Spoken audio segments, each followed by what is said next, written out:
नमस्कार, आप देख रहे हैं अपना उत्तराखंड में। आपके साथ अर्चना कौशल। बुलेटिन की शुरुआत करेंगे अहम जानकारी के साथ। सबसे पहले मुख्यमंत्री के खास कार्यक्रम को लेकर अपडेट आपको देते चले। मुख्यमंत्री त्रिवेंद्र सिंह रावत के आज के कार्यक्रम। मुख्यमंत्री सुबह 10 बजे पहुंचेंगे गांधी शताब्दी अस्पताल। ये बड़ी जानकारी आपको देते चले। आज क्या कुछ कार्यक्रम मुख्यमंत्री के रहेंगे, उसको लेकर भी पूरा अपडेट आपको देते चले। मुख्यमंत्री सुबह 10 बजे गांधी शताब्दी अस्पताल पहुंचेंगे। अस्पताल के महिला विंग में आईसीयू का लोकार्पण करेंगे मुख्यमंत्री। अस्पताल से 132 एम्बुलेंस को फ्लैग ऑफ भी करेंगे मुख्यमंत्री। और दोपहर 12:30 बजे यानी कि 12:30 पर मुख्यमंत्री मंत्री परिषद की बैठक में शामिल होंगे। मुख्यमंत्री की अध्यक्षता में दोपहर 1 बजे ये बैठक शुरू हो जाएगी। सचिवालय के वीर चंद्र सिंह गढ़वाली सभागार में भी मुख्यमंत्री बैठक करेंगे। उसी के साथ शाम 5 बजे मुख्यमंत्री सचिवालय से मुख्यमंत्री आवास के लिए रवाना हो जाएंगे। तो ये पूरा अपडेट आपको दे रहे हैं। आज का मुख्यमंत्री का काफी बिजी शेड्यूल है और क्या कुछ कार्यक्रम है उसको लेकर पूरा अपडेट आपको देते चले। कई बैठकें आज होंगी, लोकार्पण भी किया जाएगा। उसी के साथ तमाम अन्य महत्वपूर्ण कार्यक्रम मुख्यमंत्री करेंगे और उसके बाद 5 बजे मुख्यमंत्री सचिवालय से सीधा मुख्यमंत्री आवास के लिए रवाना हो जाएंगे। तो ये तमाम जानकारी आपको दे रखे हैं मुख्यमंत्री त्रिवेंद्र सिंह रावत के आज के कार्यक्रम को लेकर पूरा अपडेट आपको दे दें। सबसे पहले 10 बजे शताब्दी अस्पताल पहुंचेंगे मुख्यमंत्री त्रिवेंद्र सिंह रावत और अस्पताल पहुंचने के बाद अस्पताल के महिला विंग में आईसीयू का लोकार्पण किया जाएगा। ये एक महत्वपूर्ण कार्यक्रम होगा जहां महिला विंग में आईसीयू का लोकार्पण करेंगे मुख्यमंत्री और उसके बाद अस्पताल से 132 एम्बुलेंसों को फ्लैग ऑफ भी करेंगे मुख्यमंत्री। तो ये अस्पताल में कार्यक्रम होगा जिसको लेकर तैयारी पूरी है। और उसके बाद दोपहर 12:30 बजे मुख्यमंत्री त्रिवेंद्र सिंह रावत मंत्री परिषद की बैठक में शामिल होंगे। 12:30 पर मंत्री परिषद की बैठक के लिए पहुंचेंगे मुख्यमंत्री और मुख्यमंत्री की अध्यक्षता में 1 बजे इसकी शुरुआत हो जाएगी। और उसके बाद सचिवालय के वीर चंद्र सिंह गढ़वाली सभागार में भी बैठक होगी, उसमें भी मुख्यमंत्री शामिल होंगे। ये तमाम कार्यक्रम के बाद 5 बजे सचिवालय से मुख्यमंत्री आवास के लिए रवाना होंगे।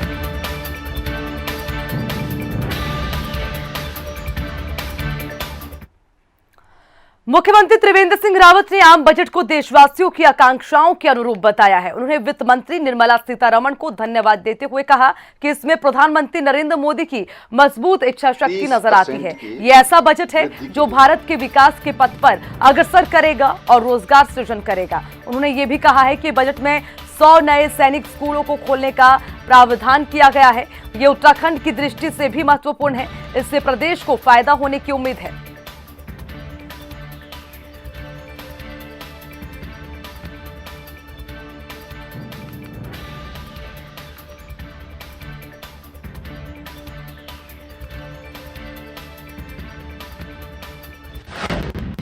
चलिए खबरों में बढ़ेंगे आगे। देहरादून से जानकारी। वरिष्ठ पुलिस अधिकारियों का 2 दिवसीय सम्मेलन पुलिस मुख्यालय में। वरिष्ठ अधिकारियों का 2 दिवसीय सम्मेलन होगा। सम्मेलन में डीजीपी अशोक कुमार सहित कई वरिष्ठ अधिकारी मौजूद रहेंगे।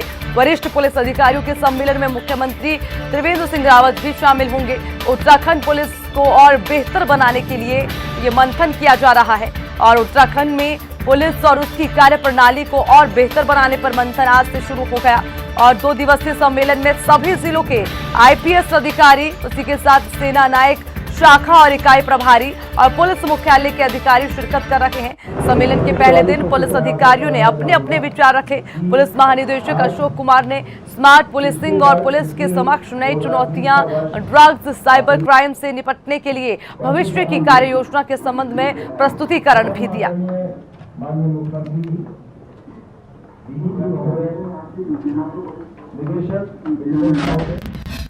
प्रधानमंत्री नरेंद्र मोदी की अगुवाई में वित्त वर्ष 2021-22 के लिए केंद्र सरकार ने बजट पेश कर दिया है। इस बजट को लेकर 1 साल स्थानीय दल और उसी के साथ विपक्षी दल जमकर प्रतिक्रिया दे रहे हैं। इस बीच दिल्ली के उप मुख्यमंत्री मनीष सिसोदिया ने बड़ा बयान दिया। उन्होंने ये कहा कि बजट में केंद्र सरकार ने दिल्ली के साथ धोखा किया है।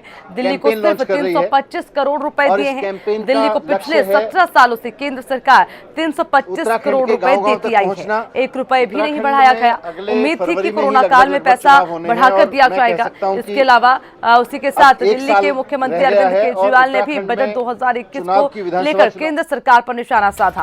उन्होंने कहा है कि ये बजट चंद बड़ी कंपनियों को फायदा पहुंचाने वाला बजट है। ये बजट महंगाई के साथ आम जनमानस की समस्या बढ़ाने का काम करेगा।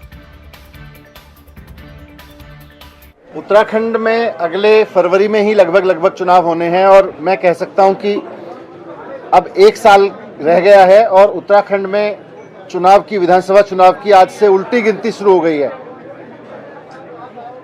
आज पार्टी, आम आदमी पार्टी यहां पर उत्तराखंड में भी केजरीवाल नाम से एक कैंपेन लॉन्च कर रही है और इस कैंपेन का लक्ष्य है उत्तराखंड के गांव-गांव तक पहुंचना, जाके जनसंपर्क करना, परिवारों से संपर्क करना और सक्रिय सदस्यों की संख्या बढ़ाना। हर एक वैन में लगभग 5 कार्यकर्ता, डेडिकेटेड कार्यकर्ता रहेंगे। लगभग 350 कार्यकर्ता अगले 45 दिन तक उत्तराखंड की हर एक विधानसभा में गांव-गांव तक जाएंगे, कस्बों में जाएंगे, सभाएं करेंगे और अरविंद केजरीवाल जी का मैसेज देंगे। उत्तराखंड में भी केजरीवाल कैंपेन के तहत अरविंद केजरीवाल जी का मैसेज देंगे कि किस तरह से कांग्रेस और भारतीय जनता पार्टी ने पिछले 20 साल में उत्तराखंड के लोगों के सपनों को तोड़ा है, यहाँ के संसाधनों को लूटा है, यहाँ के लोगों को यहाँ से पलायन करने पर, बेरोजगारी की परिस्थिति में पलायन करने पर मजबूर किया है। केंद्रीय वित्त मंत्री निर्मला सीतारमण ने बजट पेश कर दिया। बजट को लेकर देश भर से तरह तरह की प्रतिक्रियाएं आ रही है। हरिद्वार देहात क्षेत्र के लोगों ने बजट पर अलग अलग प्रतिक्रियाएं दी। हिंदी खबर ने बजट को लेकर लोगों का रिएक्शन जाना है, क्या कहा इस रिपोर्ट में देखिए। आज सरकार का बजट जारी हो गया है। बजट को लेकर के हरिद्वार क्षेत्र में किस तरह की प्रतिक्रिया हैं, हम बात करेंगे। हमारे साथ में व्यापारी, आम आदमी, किसान सब लोग जुड़े हुए हैं। सर, आपका नाम क्या है? मनीष जी, आप बड़े व्यापारियों में शुमार हैं। इस तरह बजट आया है, क्या मानते हैं, किस तरह का बजट है? नहीं, बजट देखिए कुछ पॉइंट पे आम पब्लिक के लिए अच्छा है, कुछ पॉइंट पे ख़राब है, किंतु हम चर्चा यहाँ बजट पे ही करेंगे। किंतु मेन चर्चा है कि इस बजट में नेट मार्केटिंग, नेट परचेजिंग या जो हो रही है, जिससे कि मध्य वर्ग के दुकानदारों को जो नुकसान होता है और पैसा विदेश जा रहा है नेट मार्केटिंग के द्वारा, उसको रोकथाम के लिए कोई उपाय नहीं किए गए हैं। अन्य कुछ चीज़ों में पब्लिक के लिए अच्छा है, कुछ ख़राब है, वो एक अन्य बात है। अच्छा, तो आपने सुना, इन्होंने कहा कि कुछ उपाय ऐसे करने चाहिए थे जो मार्केटिंग का पैसा बाहर जा रहा है उस पर ब्रेक लगना चाहिए था। और लोग यहाँ मौजूद हैं, उनसे बात करेंगे। आपका नाम क्या है जी? राजीव गोयल। राजीव भाई, जिस तरह से आज बजट आया है, बजट को लेकर के कई प्रतिक्रियाएं सामने आ रही हैं। कुछ लोग बजट को अच्छा बता रहे हैं, आपकी नज़रों में कैसा है? इस बार के बजट में बहुत कुछ अच्छा दिया है। जैसे 75 साल के बुजुर्ग थे, उनको इनकम टैक्स में छूट दी गई, बड़ी अच्छी बात है। इसके अलावा किसानों के लिए MSP भी 1.5 गुनी कर दी गई है और लोहे का रेट जो है और स्टील का रेट डाउन कर दिया, जिससे लोगों को मकान बनाने के लिए आसानी हो। कुल मिलाकर बजट में बहुत सारी चीज़ें अच्छी हैं, लेकिन कुछ लोग नाराज़ भी होंगे, सब कुछ नहीं हो सकते। तो ये बता रहे हैं कि कुछ अच्छा किया है बजट में, खासतौर पर जो लोहे स्टील की जो वस्तुएं हैं वो सस्ती कर दी हैं और कहीं ना कहीं किसानों का जो मसला था उस पर भी ध्यान दिया गया, यानी कि MSP 1.5 गुना बढ़ेगी। और भी लोगों से बात करेंगे। आपका नाम क्या है सर? मेरा नाम विकास जी, बजट को लेकर क्या कहें, क्या प्रतिक्रिया आपकी? बजट को देख के तो साहब यही प्रतिक्रिया है कि जो छोटे व्यापारी हैं, जैसे मजदूर टाइप हो गए, रेड़े वाले हो गए, ठेली वाले हो गए, इनके बारे में भी कुछ सरकार सोचे ना। इनके बारे में कोई अभी कुछ नहीं, इनके बारे में कुछ नहीं सोचा। तो इन्होंने कहीं ना कहीं इस बात पर भी थोड़ा सा ऐतराज़ जताया है कि जो छोटे व्यापारी हैं, कारोबारी हैं, उनके लिए कुछ सोचा। कुछ गृहिणी यहाँ मौजूद हैं, इनसे बात करेंगे। आप महिलाओं के लिए बजट में कोई सुविधा दी गई, आपको कैसा लगता है? बजट अच्छा है? जामा तो ठीक मिल रही है सुविधा। ये कह रही बजट अच्छा है, हालांकि इन्हें जानकारी नहीं है बजट के बारे में। और लोग यहाँ मौजूद से बात करेंगे। सर, आपका नाम क्या है? मेरा नाम सतपाल है। सतपाल जी, जिस तरह से आज बजट प्रस्तुत हुआ है और कहीं ना कहीं अलग अलग लोग अपनी प्रतिक्रिया कर रहे हैं, आप क्या कहेंगे? बहुत अच्छा बजट है। अच्छा बजट है? बढ़िया बजट है। किसानों के हित में है, किसानों के हित में है, व्यापारियों के हित में है, व्यापारियों के हित में भी है। तो आपको लगता है कि इससे आम आदमी को फायदा होगा? आम आदमी को फायदा होगा, मजदूर को फायदा होगा। मजदूर को फायदा होगा। हाँ। तो ये आपने सुना, इस तरह की प्रतिक्रियाएं हरिद्वार देहात क्षेत्र से आ रही हैं। कुछ लोगों ने साफ तौर पर कहा कि बजट बिल्कुल कतई बेकार है, यानी आम आदमी को कोई खास लाभ नहीं पहुंचा। कुछ लोगों ने कहा कि किसानों के लिए भी फायदा किया गया, व्यापारियों के लिए भी इसमें कहीं ना कहीं अच्छी सोच रखी गई है। लेकिन कुल मिलाकर के नब्बे तुली अगर बात कहें तो सीधे सीधे कहा जा सकता है कि बजट को यदि देखा जाए तो कहीं ना कहीं सबको लुभाने वाला बजट प्रस्तुत किया गया है। ये इस तरह की प्रतिक्रिया आई हैं। और किसान जो ज़्यादातर आंदोलन में मशगूल हैं फिलहाल, उनकी तरफ से भी कुछ लोग सामने आए। उन लोगों ने कहा कि कुछ फ़ायदा हुआ, लेकिन पूरी तरह फ़ायदा नहीं हुआ इस बजट से। तो ये आने वाला वक्त बताएगा कि बजट कब पूरी तरह लागू हो जाएगा और कितना फ़ायदा आम जन को पहुँच पाता है। जसवीर सिंह, हिंदी खबर, हरिद्वार देहात।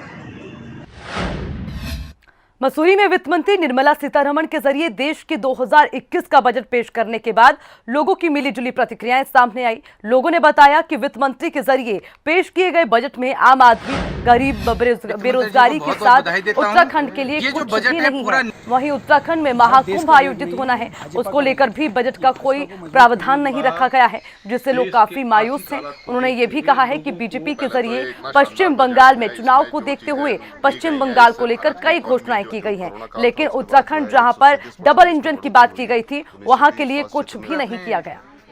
वित्त मंत्री जी को बहुत बहुत बधाई देता हूं। ये जो बजट है पूरा भारत देश का बजट नहीं है, ये भाजपा का बजट। उत्तराखंड विधानसभा अध्यक्ष प्रेमचंद अग्रवाल ने केंद्रीय वित्त मंत्री निर्मला सीतारमण की ओर से लोकसभा में प्रस्तुत किए गए आम बजट की सराहना की और ये कहा कि ये बजट अर्थव्यवस्था को और मजबूत करेगा। विधानसभा अध्यक्ष ने प्रधानमंत्री नरेंद्र मोदी और वित्त मंत्री निर्मला सीतारमण को विकासोन्मुखी और स्वास्थ्यप्रद और किसान समर्थक पेपरलेस बजट के लिए बधाई दी।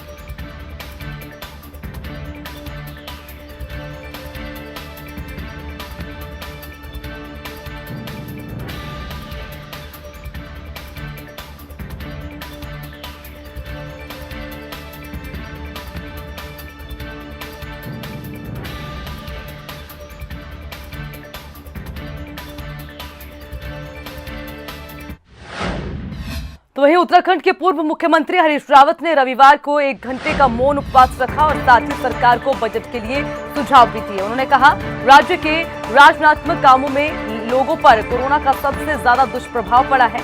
इन्हें सरकारी मदद की जरूरत है। इन वर्गों में कलाकार, पत्रकार और वाद्य यंत्र वादक समेत तमाम लोग शामिल हैं, जिन्हें राज्य सरकार को सरकारी मदद करनी चाहिए।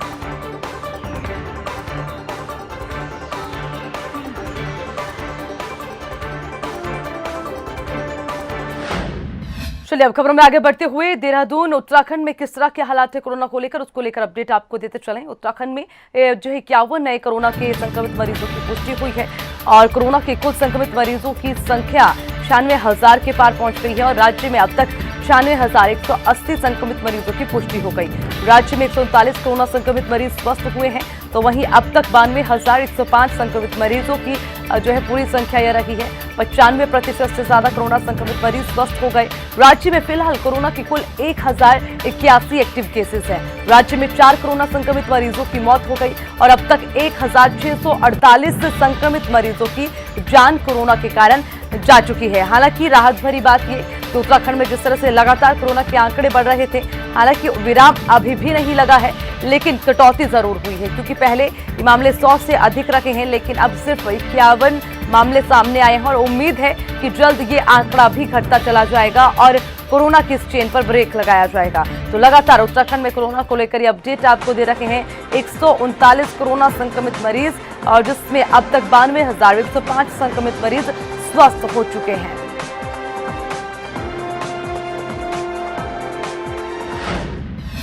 आपको बताते चले, कार्यक्रम संयोजक मार्तंड वेद विज्ञान अनुसंधान संस्थान के जरिए विकासनगर स्थित गार्डन रिजॉर्ट में राष्ट्रीय वेद सम्मेलन का आयोजन किया गया। सम्मेलन का शुभारंभ मुख्य अतिथि के रूप में पहुंचे उत्तराखंड के कैबिनेट मंत्री हरक सिंह रावत और कार्यक्रम संयोजक आचार्य डॉक्टर सुनील पेन्यूली के जरिए दीप प्रज्वलित कर किया गया। कार्यक्रम में पहुंचे वेदाचार्यों के जरिए मानव जीवन में संस्कारों का महत्व और उसी के साथ उपयोगिता, विश्व पर्यावरण संरक्षण हेतु वैदिक उपाय, बच्चों के बौद्धिक विकास हेतु वेद मंत्रों की उपयोगिता सहित सनातन धर्म के चारों वेदों के बारे में बताया गया। वेद सम्मेलन में ऋषिकेश के पूर्व प्राचार्य आचार्य ज्योति प्रसाद उनियाल को 21,000 रुपए का चेक सम्मान स्वरूप दिया गया। तो वहीं पर छरबा निवासी रूमीराम जायसवाल को 5100 रुपए की धनराशि गौ सेवा के लिए और 5100 रुपए की धनराशि पंडित सचिदानंद पन्यूली सम्मान के रूप में दी गई। आचार्य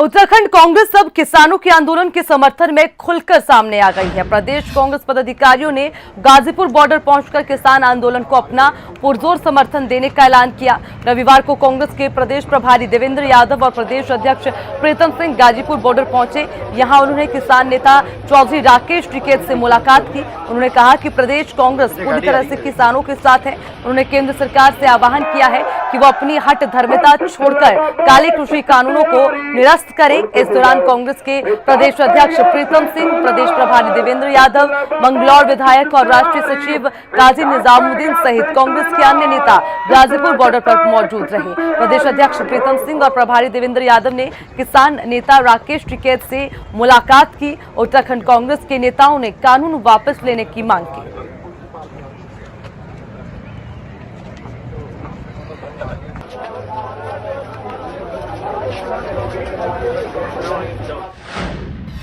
आम आदमी पार्टी की ओर से अब पौड़ी जनपद के दुरुस्त विकास खंड में जाकर अपने सदस्यता अभियान को तेज करने का काम शुरू कर दिया गया। पौड़ी जनपद के दुरुस्त विकास खंड बिरोखाल में करीब 100 से अधिक लोगों ने आम आदमी पार्टी की सदस्यता ग्रहण कर ली। ग्रामीणों का ये कहना रहा कि बिरोखाल पौड़ी जनपद का सबसे दुरुस्त ब्लॉक है और बीते 20 सालों में यहाँ पर मूलभूत सुविधाओं के लिए भी ग्रामीणों को जूझना पड़ता है। आम आदमी पार्टी की ओर से जिस तरह से दिल्ली में शिक्षा, स्वास्थ्य और रोजगार पर कार्य किया जा रहा है, यदि पौड़ी जनपद में भी इसी तरह से कार्य किया जाए तो पौड़ी जनपद के सभी दुरुस्त इलाकों का भी विकास हो पाएगा। तो वहीं आम आदमी पार्टी के प्रदेश अध्यक्ष युवा प्रकोष्ठ दिग्मोहन नेगी ने यह बताया है कि पौड़ी जनपद के बहुत से दुरुस्त विकास खंड है जहां पर आज तक कोई भी जनप्रतिनिधि नहीं पहुंचा और न ही विकास की कोई किरण पहुंच पाई है। विकास खंड बिरोखाल में आपकी सदस्यता ग्रहण करने के लिए करीब 100 से ज्यादा लोगों ने वहां पहुंचकर आम आदमी पार्टी की सदस्यता ग्रहण की।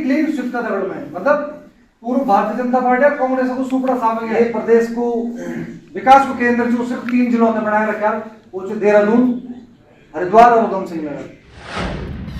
रुड़की की मंगलौर पुलिस को एक बड़ी कामयाबी हाथ लगी है। कोतवाली पुलिस ने लदौर में एक मेडिकल स्टोर पर छापेमारी कर कार्रवाई करते हुए करीब 40 लाख कीमत की प्रतिबंधित दवाइयों के साथ एक आरोपी को गिरफ्तार कर लिया। पुलिस ने आरोपी के खिलाफ एनडीपीसी एक्ट के तहत मुकदमा दर्ज कर दिया है। तो वहीं पर एसपी देहात प्रमेंद्र सिंह डोभाल ने यह बताया है कि पुलिस महानिदेशक के निर्देश पर नशे के विरुद्ध अभियान में मुखबिर की सूचना पर एक मेडिकल पर छापेमारी कर कार्रवाई की गई, जिसमें करीब 40 लाख रुपए की प्रतिबंधित दवाइयां पकड़ी गई है। साथ ही मेडिकल स्टोर स्वामी को गिरफ्तार कर दिया गया। उन्होंने ये भी बताया है कि ये कार्यवाही मंगलौर कोतवाली पुलिस और ड्रग्स विभाग ने संयुक्त रूप से की है, जो नशा कारोबारियों का नेटवर्क तोड़ने में काफी मददगार साबित होगी। उसी के साथ एसपी देहात ने यह भी बताया है कि नशे के विरुद्ध अभियान जारी रहेगा।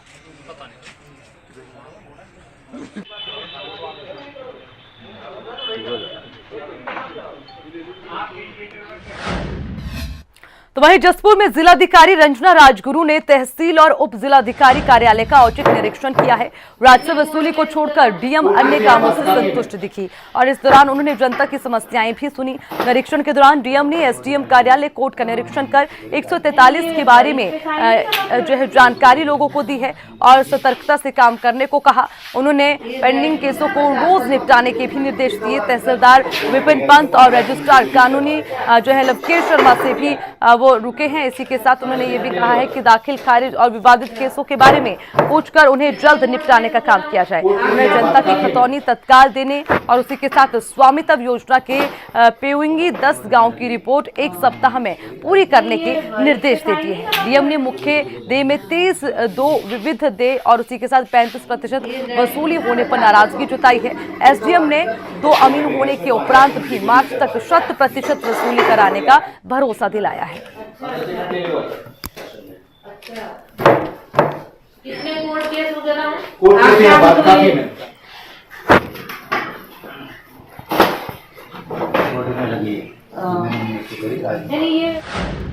राजधानी देहरादून के क्लेमन टाउन इलाके में वन विभाग की टीम ने 5 फीट से भी लंबा कोबरा सांप बरामद किया। इस इलाके में प्लॉट स्वामी ने वन विभाग की टीम को इसकी सूचना दी, जिसके बाद वन विभाग की टीम ने सांपों को रेस्क्यू किया। देखने में कोबरा सांप का आकार बहुत बड़ा है, जिससे वन विभाग की टीम भी हैरान दिखी। हालांकि वन विभाग की टीम ने रेस्क्यू पूरा किया।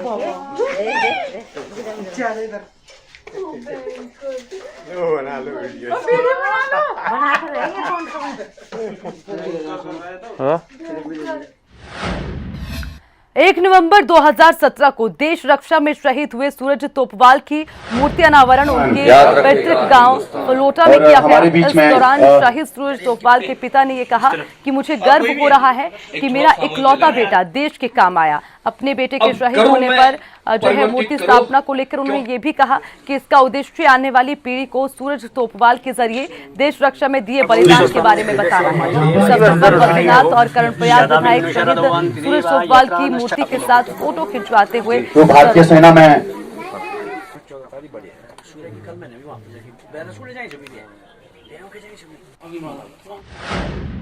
खबर लक्सर से है। कृषि कानून के खिलाफ और राकेश टिकैत के समर्थन में किसान संघर्ष समिति के सैकड़ों कार्यकर्ताओं ने समिति के राष्ट्रीय अध्यक्ष चौधरी तीरथ सिंह की अगुवाई में लक्सर नगर में जुलूस निकालकर प्रदर्शन किया। कार्यकर्ताओं ने केंद्र की मोदी सरकार को किसानों के दुश्मन बताते हुए उसके खिलाफ जमकर नारेबाजी की। उनका ये भी कहना था कि यदि तीनों काले कानून लागू हो गए तो किसान बर्बाद हो जाएंगे। चौधरी तीरथ सिंह ने कहा है कि 26 जनवरी की घटना के लिए खुद सरकार जो है जिम्मेदार है। बीजेपी के लोगों ने ही ट्रैक्टर रैली में शामिल होकर शर्मनाक घटना को अंजाम दिया ताकि किसान बदनाम हो सके। उन्होंने ऐलान किया है कि यदि सरकार ने तीनों कानून को रद्द नहीं किया तो वो हरिद्वार में रेल और सड़क का चक्का जाम कर देंगे। जुलूस के बाद समिति कार्यकर्ता तहसील मुख्यालय पहुंचकर इस बाबत एसडीएम के माध्यम से पीएम और राष्ट्रपति को ज्ञापन भी सौंपेंगे। मोदी तेरी तानाशाही नहीं चलेगी, नहीं चलेगी।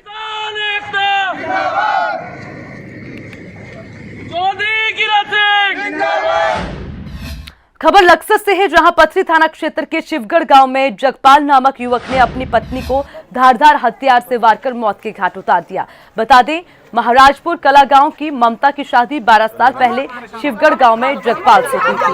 महिला का पति आए दिन शराब की नशे में मारपीट करता था। कई बार मृतक महिला के परिजनों ने मृतक के पति को समझाने का भी प्रयास किया, लेकिन मृतक महिला का पति शराब की लत से नहीं माना और आए दिन मारपीट करता रहा। शराब की नशे में मृतका के पति जगपाल ने धारदार हथियार से अपनी पत्नी के सर पर कई वार किए, जिससे लहूलुहान होकर महिला नीचे गिर गई और मौके पर ही उसकी दर्दनाक मौत हो गई। घटना के बाद मृतक महिला का पति मौके से फरार हो गया।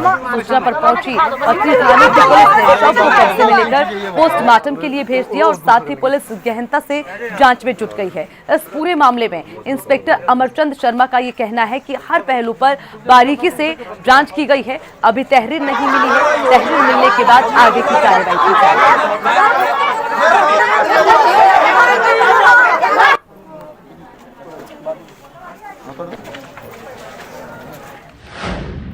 चलिए खबरों में आगे बढ़ते हुए उत्तरकाशी से एक और महत्वपूर्ण जानकारी आपको देते चले। हिमरोल गांव के जंगल में लगी आग, ये जानकारी उत्तरकाशी से आपको दे रखे हैं, जहां वनस्पदा नष्ट होने के साथ जंगली जानवर पर खतरा मंडराया। काफी प्रयासों के बाद भी आग पर काबू पाना मुश्किल हो गया। तस्वीरें आप देखिए और किस तरह से आग का तांडव देखने को मिला है। हालांकि लगातार कोशिश की गई आग को बुझाने की, लेकिन ये आग जंगलों में फैलती चली गई। हिमरोल गांव के जंगल में ये भीषण आग लगी है और आग का ये तांडव देखने को मिला। आग की ये बढ़ती लपटें और जंगलों में रहने वाले जानवर के लिए काफी खतरनाक बताई जा रही है। इसी के साथ बुलेटिन में फिलहाल इतना ही। ज्यादा जानकारी के लिए हिंदी खबर की वेबसाइट www.hindikhbar.com पर विजिट करें। नमस्कार।